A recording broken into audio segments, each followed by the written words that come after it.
మీరు ఊహించండి, ఒక సివిలైజేషన్ ఉంది, అది గ్రహాల మధ్య ప్రయాణించే భారీ స్పేస్ షిప్పుల్ని నిర్మించగలదు.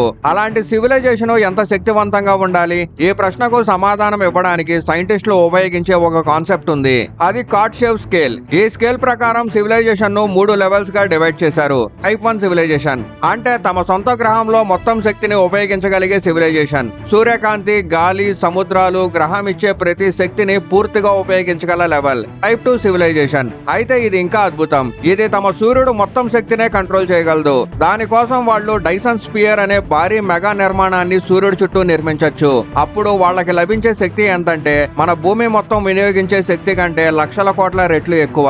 అలాంటి శక్తితో వాళ్ళు చేయగలిగేది ఏమిటంటే గ్రహాలను మార్చడం, వేలాది భారీ స్పేస్ షిప్ల ఫ్లీట్లు నిర్మించడం మరియు దూరమైన నక్షత్రాలకు ప్రయాణించడం కూడా. కానీ ఒక నిజం ఏంటంటే మనిషి సివిలైజేషన్ ఇప్పటికీ టైప్ 1 కూడా చేరలేదు.